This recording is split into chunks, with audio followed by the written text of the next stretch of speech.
Oi,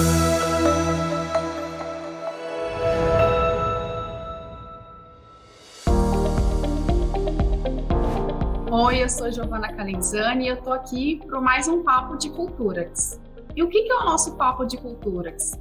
É o momento que a gente pode falar de tudo que acontece no ambiente de trabalho e tudo que impacta na nossa cultura organizacional.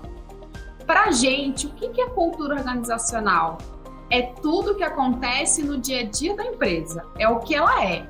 É tudo que nos é permitido, todos os comportamentos que podem acontecer, todos os comportamentos que não são tão bem vistos assim. Então, a gente gosta de falar que cultura é o que acontece ali nos corredores, no cafezinho, ou seja, é a nossa realidade. E hoje eu estou aqui com uma convidada super especial, que é a Priscila Covre, que eu vou chamar de Pri ao longo da nossa conversa. E a gente vai falar de um assunto super bacana, que é procrastinação. Eu já deixei até uma caneta aqui do lado para fazer as minhas anotações, que com certeza aqui eu tenho dicas aqui para aprender.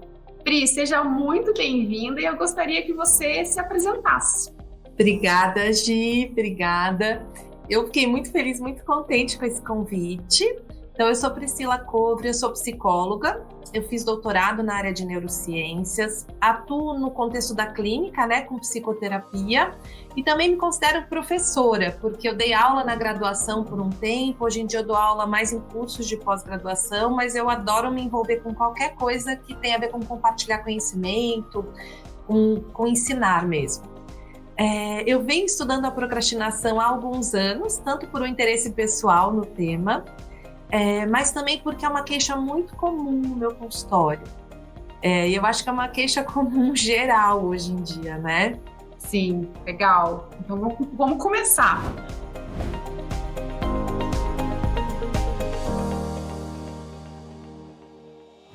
Eu tô aqui com uma colinha de algumas perguntas, mas a gente vai aqui batendo um papo. Então, para começar, qual que é a definição de procrastinação, assim? E quais são as possíveis confusões que a gente faz sobre esse assunto quando a gente não estudou tanto quanto você, assim? Como você definiria a procrastinação? Bom, então vamos lá. Acho que se a gente for olhar no dicionário o que é procrastinar, vai estar lá que é postergar alguma coisa, adiar, deixar para depois. Mas quando a gente pensa na procrastinação num contexto clínico, num contexto de queixa, aquilo que nos gera frustração e culpa, que eu acho que é a que a gente está falando aqui, a definição da procrastinação é um ato, né, um comportamento voluntário, porém irracional, de deixar alguma coisa para depois. Ou seja, eu tomo a decisão de deixar para depois, mas eu sei que eu estou fazendo mais mal do que bem para mim quando eu faço isso. Então é aquela hora que você deixou um relatório para fazer hoje, então hoje às 14h eu vou fazer esse relatório, e na hora que você senta em frente ao computador, você faz qualquer coisa menos o relatório. Isso seria a procrastinação clássica, que eu sei o que eu tenho para fazer, eu planejei, eu sei que horas que eu deveria fazer isso mais ou menos, e eu não faço. Eu fico buscando qualquer outra coisa para não fazer. E aí, pegando esse lado da pergunta, onde as pessoas às vezes acham que estão procrastinando e elas não estão realmente procrastinando. O que acontece? Quando a gente pensa na queixa de procrastinação de uma forma geral, ela tem a ver com eu tenho coisas para fazer e eu não estou fazendo essas coisas. Só que eu posso não estar fazendo essas coisas porque eu estou sobrecarregada, porque eu estou cansada, porque a quantidade de coisas que eu tenho para fazer de fato não faz sentido, não cabe nas minhas horas do dia. Eu posso não estar fazendo essas coisas porque eu não vejo sentido naquilo, eu nem planejei. Eu nem coloquei ali num plano, na minha lista de tarefas a serem feitas naquele dia. Quando a pessoa diz que está procrastinando, mas a situação é mais parecida com essa, o que eu digo é, a questão aqui tem muito mais a ver com planejamento, com não ter clareza sobre as metas, do que de fato uma procrastinação. Faz sentido essa ideia? Sim? Faz bastante sentido, Pri. Inclusive, minha próxima pergunta era essa, né? Qual a ligação que a gente faz entre procrastinação e planejamento? Queria que você falasse um pouco mais para a gente sobre isso. Até porque, pelo que eu entendi da sua primeira resposta, é complexo a gente, assim, no dia a dia, avaliar o que de fato é a procrastinação e o que não é. Então, eu queria que você falasse um pouco mais para a gente dessa diferença. Então, de certa forma, se a gente for diferenciar em termos teóricos aqui, depois a gente pensa na gente no dia a dia, né? Porque é difícil mesmo diferenciar em alguns momentos. E até o diferenciar vai ter a ver com o que a gente pode fazer para melhorar isso. Então, planejar é de fato eu saber o que eu tenho para fazer e conseguir estruturar o como eu vou fazer, que horas eu vou fazer, dividir essa tarefa em passos menores para pensar no como eu vou chegar lá, o que eu preciso fazer. Uhum. E o procrastinar tem a ver com, na hora que eu vou fazer, eu não faço, eu tomo essa decisão que é irracional, que eu sei que eu deveria estar fazendo isso agora, mas eu não estou fazendo. Ô, Pri, deixa eu te dar uma cortada aqui. Isso deve gerar uma culpa, certo? Sim, totalmente. Então essa que é a questão. A procrastinação, ela gera muita culpa e frustração. Então, se eu tô aqui, vamos dar um exemplo clássico do que tem acontecido hoje em dia, né? Eu tinha que fazer um relatório, mas eu vou dar uma olhadinha no meu Instagram, e aí eu passo horas ali. Ai, nunca aconteceu comigo isso. Também, eu já ouvi falar que algumas pessoas fazem isso, e elas ficam ali horas no Instagram, mas elas não fazem um relatório, por exemplo. E aí, o que acontece é que esse período ali no Instagram, ou seja lá o que você estiver fazendo, às vezes a pessoa até vai para uma procrastinação produtiva. Tipo, eu vou arrumar a casa, eu vou cozinhar, vou fazer qualquer coisa, menos aquilo que eu precisava fazer de fato. Mas o que acontece é que a gente fica ali fazendo aquilo. Tem uma palestra no TED que chama Por Dentro da Mente de um Procrastinador. Vale muito a pena assistir. E ele fala que quando a gente está procrastinando, a gente fica num dark playground, no parquinho sombrio, porque você não está curtindo o parquinho, você não está ali no Instagram curtindo. Você está ali, mas cheio de culpa, pensando, eu devia estar fazendo, eu não acredito que eu não fiz, olha eu aqui de novo. Então você nem curte o que você foi fazer ali para procrastinar e nem faz, e nem tem a sensação de satisfação de fazer o que você tinha para fazer. E só para voltar para esse link do planejamento com a procrastinação, o que acontece? Então, quando as pessoas vêm para mim dizendo, eu estou procrastinando, eu sempre pergunto, você marcou aí na tua agenda, você tinha uma lista de tarefas, um momento para fazer e você decidiu não fazer? Aí a pessoa às vezes fala assim, não, são as coisas que estão aqui na minha cabeça, que eu sei que eu tenho que fazer, mas eu não estou fazendo. Aí o que eu digo para ela é, por enquanto você não está procrastinando, por enquanto você não planejou. Pode até ser que quando ela planejar colocar na agenda um horário para fazer, ela procrastine. E aí é o próximo passo. Tá. Né? Porque o que acontece? Pode até ser, a gente pode até dizer que ela está procrastinando o planejar, né? Eu ainda não coloquei na minha agenda porque eu não quero nem pensar em fazer essa tarefa.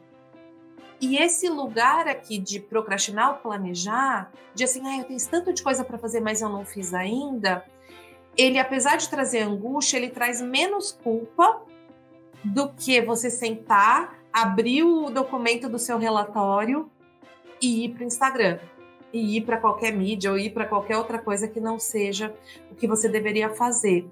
Então, muitas pessoas ficam nesse passo anterior, assim, eu nem coloco na agenda, mas eu nem percebo que eu tô fazendo isso, né? Que eu tô enrolando. Fica só essa coisa, eu devia ter feito um monte de coisa e eu não fiz. Não sei se esclareceu um pouco. Sim. Tem graus, né? É uma evolução. A procrastinação em si é a cereja do bolo, mas não muito gostosa, no caso, né? Exato. Ô, Pri, antes da gente fazer esse papo aqui, né? A gente se falou pelo telefone e eu lembro que você comentou comigo que é muito comum hoje que as pessoas cheguem até o seu consultório, eu imagino que em consultório de outros terapeutas também, falando sobre esse excesso de volume, né? Essa forma como a gente trabalha hoje, né? Então, essa queixa, né, que a gente tem um volume de trabalho muito grande, a gente já não consegue muito entender o que é prioridade, né, dentro de um ambiente corporativo, parece que tudo ficou muito urgente, né? Quando a gente pensa também nesses últimos 2 anos em que a gente esteve num cenário de pandemia, né, a gente ainda está, mas como a gente perdeu um pouco esse limite entre o que é nossa casa, o que é nosso trabalho, parece que isso ficou ainda mais, né, mais latente, né? Então ficou mais confuso ainda, o que já era confuso, né? A gente já vinha numa onda de um excesso de trabalho. Talvez agora com esse ritmo, casa-trabalho, o que é casa, o que é trabalho, a gente pode ter aumentado um pouco isso, essa sensação, né? Como é que você enxerga isso, essa procrastinação com esse excesso de trabalho? Como é que um colaborador, um profissional, ele pode começar a se organizar de uma melhor forma para conseguir produzir, para conseguir fazer suas entregas, enfim? Então, e eu acho que isso que você está trazendo, né, da sobrecarga, acho que é uma das questões mais comuns mesmo no meu consultório. A pessoa vem e fala, você estuda procrastinação, então eu preciso que você me ajude. E quando eu vou pedindo para ela listar o tanto de tarefas e coisas que ela tinha que fazer, o que ela percebe que está procrastinando, muitas vezes eu vou vendo que ela nem colocou na agenda, de fato, nem colocou na lista de tarefas. E o primeiro passo, em geral, nesse caso, vamos olhar para tudo que você tem que fazer. E vamos olhar quão realista é isso. Por mais que a gente saiba que colocar metas ambiciosas é uma boa coisa, é uma boa ideia, porque te puxa, te faz querer sair da zona de conforto, te faz ir atrás e tudo mais, a gente precisa pensar o quanto essas metas ambiciosas elas estão funcionando. Elas estão funcionando para te manter motivado e sempre fazendo mais, ou elas estão te paralisando e você se sente cada vez mais procrastinando? Esses dias eu fui elogiar uma amiga, ela é da área de pesquisa, área acadêmica, pesquisadora, e eu comentei, nossa, é incrível como todo mundo que eu converso sobre você te admira, né? O tanto de coisa que você faz e tal. E ela respondeu assim, porque ninguém vê o tanto que eu procrastino. E eu falei, poxa, eu falei, olha, daqui de fora tá lindo. Porque o que eu pensei? A foto tá maravilhosa. O tanto que ela tá fazendo muita coisa, mas ela tá sempre achando que tá em dívida. Sim. E aqui é que eu acho que começa a não ser muito funcional, porque ao invés dela colher os louros, de se sentir satisfeita com o que ela está fazendo, ela no fundo não consegue nem aceitar um elogio, porque no fundo ela olha para a agenda dela e fala, eu não estou fazendo nem 1/3 do tanto de coisas que eu tinha para fazer. Então, eu acho que agora, quando a pessoa vem, então, pensando nesse contexto da clínica, que eu acho que isso já vai até para todo mundo que está trabalhando e está nessas condições, né? Eu acabo falando, vamos olhar para tudo que você tem para fazer, ver o que é realista ou não, e estudar priorização de tarefas mesmo.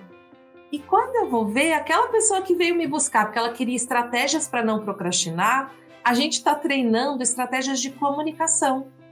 Como que eu falo com a minha equipe, como que eu falo com o meu chefe, como que eu falo com as pessoas ao meu redor, que isso não dá para fazer agora, que isso precisa ser para depois. Como que eu alinho a prioridade das coisas com as pessoas antes de sair jogando tudo na minha agenda, sem saber por onde eu começo. Porque vai ver toda essa culpa, esse gosto amargo de ter procrastinado, mas muitas vezes o que aconteceu foi, a pessoa não sabia qual tarefa ela tinha que fazer. Aí pode acontecer dela, obviamente, fazer a mais fácil, a que vai dar uma gratificação imediata, e que não necessariamente é a mais necessária, a mais importante, a que vai levar a alguma coisa melhor no longo prazo, vamos dizer assim. Sim. Então, eu acho que um ponto importante aqui é entender se há uma sobrecarga e entender se é realista e se ser muito ambicioso nas suas metas, no que você coloca para fazer no seu dia a dia, está te ajudando a se mover ou está te paralisando.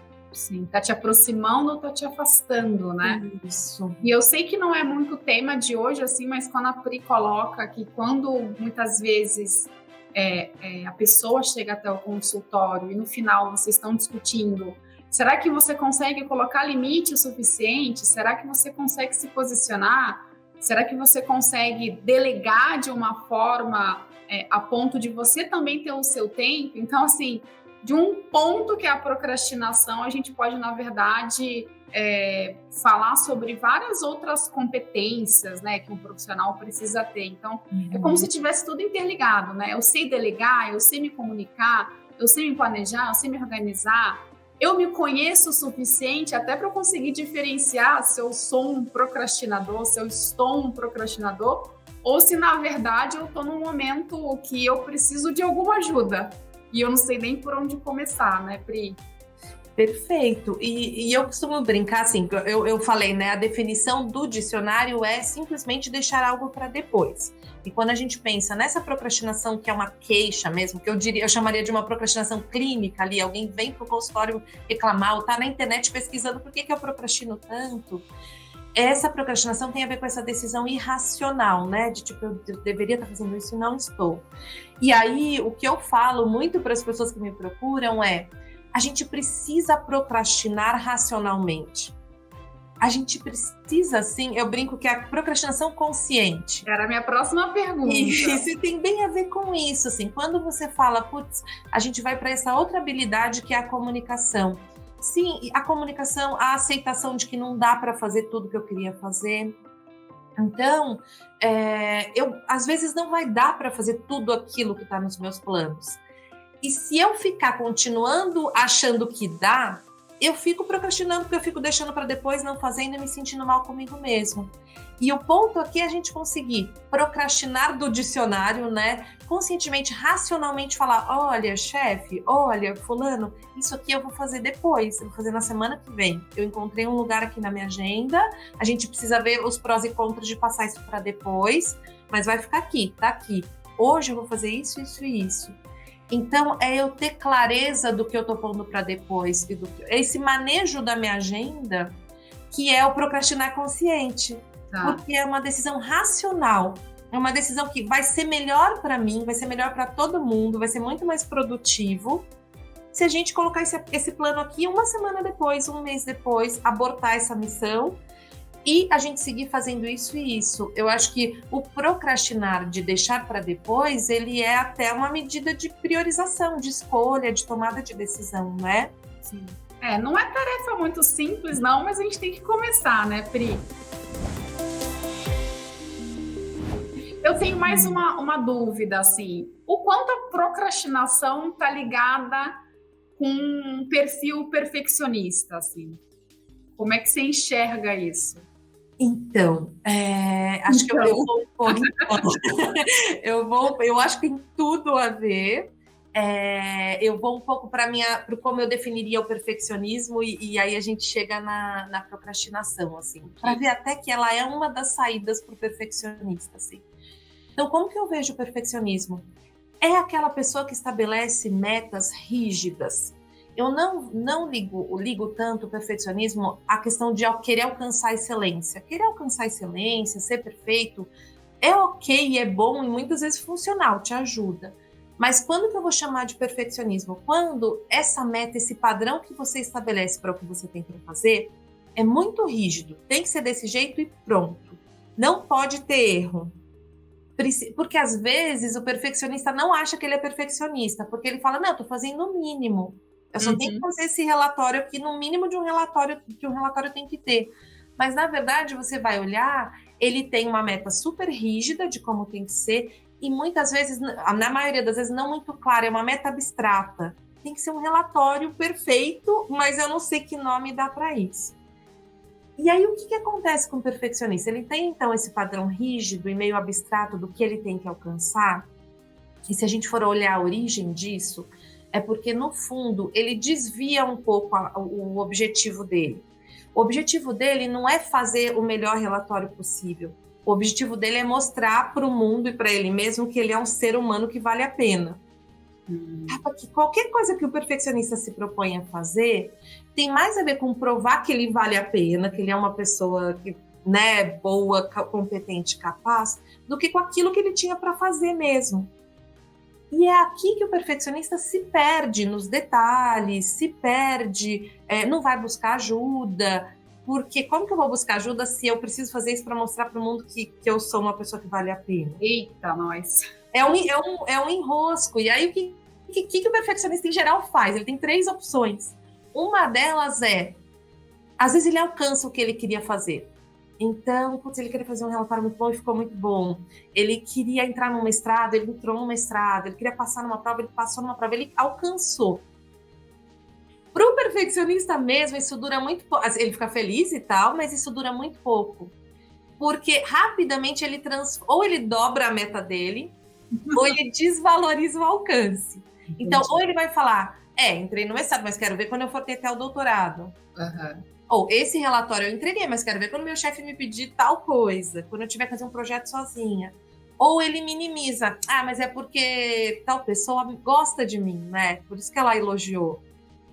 Ele vai tentando achar um motivo do porquê ele alcançou a meta dele. Ele não acredita que é por causa dele. Então, se a gente for olhar, o perfeccionismo é um pouco um ciclo de insatisfação, porque se eu alcanço o que eu tinha para fazer, eu fico desvalorizando, então eu não fico de fato feliz. Qual que é a segunda opção para o perfeccionista? É ele tentar fazer o que ele tinha para fazer e não conseguir. Não ficou tão legal, tão bom como ele achava, como no plano das ideias estava ali na cabeça dele, né? E aí, uma pessoa não perfeccionista, o que ela vai fazer? Ela vai olhar e vai falar, putz, não consegui, deixa eu ver como que eu posso melhorar, deixa eu ver a próxima vez. Ela transforma aquilo numa experiência de aprendizagem. Legal. Olha que legal, hein? Olha a chave aí, pessoal, experiência de aprendizagem. O que o perfeccionista faz? O foco dele, como eu tinha falado, não é a tarefa em si, o foco dele é ele, né? Ele vai para a autocrítica. Eu sou uma porcaria, eu sou um horror, eu não mereço estar aqui, eu sou a pior pessoa do mundo. Ele começa a se criticar, ele não foca na tarefa, no aprendizado que ele teve, ele foca no quão ruim ele é, e isso é um baita sugador de motivação, né? É difícil sair desse ciclo para voltar e tentar de novo. E agora eu vou chegar finalmente na procrastinação. Tem uma terceira opção para o perfeccionista. Então, ou o perfeccionista alcança o que ele se propôs e desvaloriza, ou ele não alcança e aí entra numa autocrítica muito grande e fica meio paralisado ali, ou ele nem tenta. Ele deixa a coisa no plano das ideias, tipo, nossa, ia ficar muito bom. Eu vou usar esse exemplo do relatório que eu estou usando aqui, né? Esse relatório ia ficar muito bom se eu fizesse desse jeito, fica aqui nas ideias, e ele vai tendo cada vez ideias mais legais de quão incrível que ele ia fazer, ia ficar, e vai procrastinando. Ele procrastina tanto porque às vezes assim foi ficando tão difícil, porque o que o seu chefe pediu não tem mais nada a ver com aquilo que está no plano das suas ideias, né? Com o que você está pensando. Ele já está no mundo de Bob, já, né? Está ali, exato. Numa dessa época. O relatório que vai mostrar como ele vale a pena, como ele tem que ser promovido, como ele é a melhor pessoa do mundo. Então, o que acontece? Como a coisa vai ficando muito difícil, ou ele procrastina porque, assim, só de pensar em sentar para fazer vai me dar muito trabalho. O que ele mesmo pensou. Pensado no que ele inventou que tinha que ser, porque a solicitação foi muito mais básica do que aquilo que ele criou. Ou ele vai procrastinar porque existe um certo alívio naquela sensação de se eu tivesse feito ia ter ficado muito bom. Por mais que seja frustrante não fazer, e é a pessoa que também deixa tudo para a última hora, que tem a ver com a procrastinação, né? Eu podia ter começado um mês atrás e eu vou fazer na noite anterior. O que acontece? Talvez não fique tão bom. Talvez fique aceitável, talvez fique dentro do que era esperado. Mas para a pessoa tem um certo alívio. Por mais que ela fique frustrada, deixei para a última hora de novo. Tem um certo alívio que assim, só não ficou tão bom porque eu só tive um dia para fazer. Porque se eu tivesse feito em um mês, aí teria ficado realmente incrível. Então, esse comportamento é um jeito da pessoa ter um alívio mental aqui de que, no fundo, ela é boa. Ela nunca testa se ela é boa ou não. Exato. Ela não vai atrás, mas ela fica pelo menos... E eu acho que esse gostosinho de pensar, se eu tivesse feito, teria sido bom, ele é um perigo. Porque no longo prazo, você vai tendo resultado e desempenho muito abaixo do que você poderia ter. E aí você começa a achar que você não é perfeccionista, você acha que você é, na verdade, um caos, né? Porque você tá com uma meta alta, mas você nunca alcança, nem chega perto e nem tenta, né? Nossa, então a pessoa cria ela tem uma expectativa sobre algo que ela mesma imaginou, né? Nem criou, né? Porque a criação às vezes tem uma execução, né? Então ela imagina um perfeito e aí ela vai indo nessa imaginação do que é o perfeito. Aí ela não faz e no final uma das possibilidades é ainda ela ficar Num primeiro momento, então se eu tivesse feito com 2 dias de antecedência, teria ficado melhor. Mas depois deve dar também uma certa tristeza, né? Poxa, eu tô sempre nesse padrão de comportamento, né? Eu tô sempre criando, imaginando coisas, eu não faço, e aí eu acho que eu poderia. E ela pode passar anos, né, nesse padrão de comportamento, né, Pri? Essa procrastinação do perfeccionismo, o que acontece? Depois de alguns anos, a pessoa fica olhando para trás e só vendo assim, quanto eu não alcancei. Porque assim, né, eu tô aqui, tô no 0, vamos dizer assim. Eu tenho uma meta lá no 10. E aí a pessoa não aceita o 1, o 2, o 3 e o 4 como um caminho. Então ela fica assim, eu tô no 0 e eu tinha que conseguir o 10. Aí eu procrastino e consigo talvez o 1. Sim. Mas, na verdade, se eu não tivesse procrastinado, eu talvez conseguiria o 5 e depois o 6 e eu chegaria no 10 em algum momento. Mas não, eu viro uma pessoa sempre do 1, né? Eu não consigo alcançar aquilo que eu queria e nem chegar mais perto daquilo, eu não me aproximo do que eu gostaria, porque eu fico fugindo do tentar dar cara a tapa. E porque se eu tentar dar cara a tapa, se eu tentar fazer algo muito bom, eu caio naquela autocrítica, como eu falei, né? Se eu tentar e não conseguir, eu vou me criticar. E por isso que a chave tá um pouco nisso, assim, tentar entender que as coisas são um aprendizado, que existe uma construção para se chegar onde quer que chegue, onde quer que seja, porque eu posso ter metas de excelência, eu quero alcançar muito, eu tenho um objetivo muito maior do que onde eu estou. Mas eu preciso enxergar caminhos e passos para chegar nisso, eu preciso conseguir validar o caminho. E aí a gente volta naquilo que a gente falou, que é criar estratégias para começar, para planejar, né, para se movimentar, né?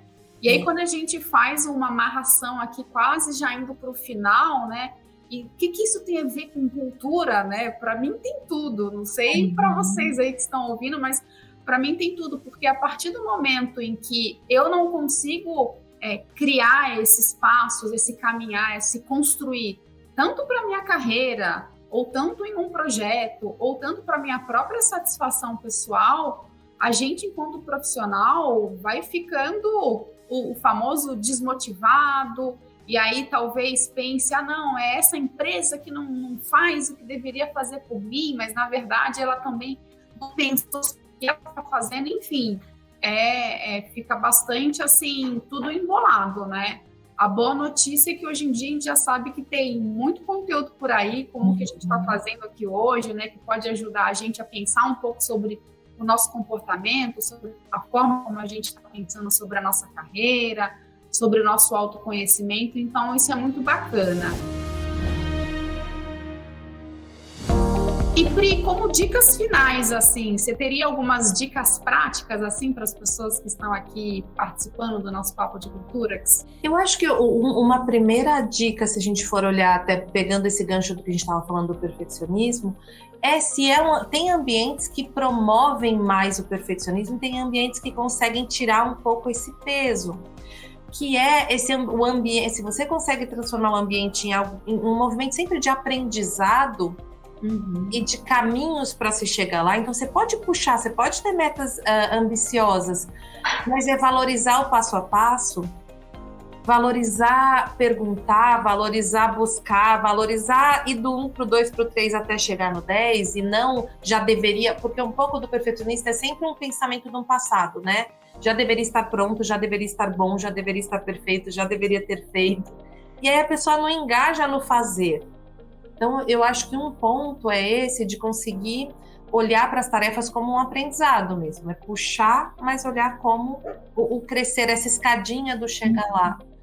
Um outro ponto, eu acho que é pesar muito a mão mesmo nessa etapa de planejamento. Planejamento das suas tarefas, planejamento da semana, planejamento do que é o foco da equipe, do que a gente vai priorizar nesse próximo momento, né? E fazer isso não só com metas abstratas, qual é o planejamento da empresa de uma forma geral, mas é a semana, é o dia, são as horas do dia. Sim. Eu vejo as pessoas que acabam tendo uma reunião atrás da outra, mas ao mesmo tempo na agenda tá um monte de tarefa para fazer, mas a reunião ocupou a tua hora.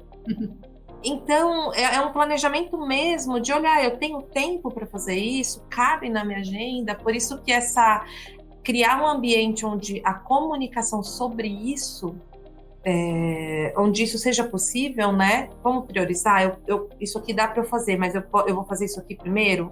Ou agora que chegou essa demanda nova, paro tudo e vou para cá? Eu acho que se a gente consegue gastar um tempo no planejamento e organização, a gente diminui a chance de procrastinar. Sim. E aí, agora vem o ponto da procrastinação em si, porque não é porque eu fiz um bom planejamento, não é porque eu trabalhei com a questão do perfeccionismo, eu entendo que eu estou aqui para aprender, para melhorar passo a passo, para chegar lá, que eu não vou procrastinar. Porque quando a gente procrastina mesmo, toda decisão que a gente vai tomar sobre o que eu vou fazer, né, qual vai ser a minha próxima ação, ela vai envolver pensar no benefício que eu vou ter fazendo essa ação, sim, no quão distante está esse benefício. Então, a gente vai ter uma tendência a querer fazer aquela ação que eu tenho um benefício mais rápido. E a gente vai tender a não querer engajar numa ação que o benefício vai ser a longo prazo. E o terceiro ponto é quanto de esforço eu preciso para conseguir fazer isso que eu preciso fazer. Então, o que acontece? Eu estou aqui, eu tenho que escrever, eu vou pegar um relatório que seja para o final a gente está no final do mês aqui, mas para o final do próximo mês. Então, o benefício, ou seja, só vai vir lá depois do final do próximo mês, quando eu tiver entregado esse relatório. Então, é uma coisa de um médio prazo ali. Se eu tenho que fazer ele agora, eu tenho que começar a mexer nele agora, eu só vou ter o benefício lá na frente. E ele exige muito esforço, ele é difícil, ou aqui um ponto importante, às vezes não é uma questão de ser difícil, mas eu tenho pensamentos sobre ele é chato, eu acho um saco, eu acho ele inútil, eu nem acho que ele deveria existir.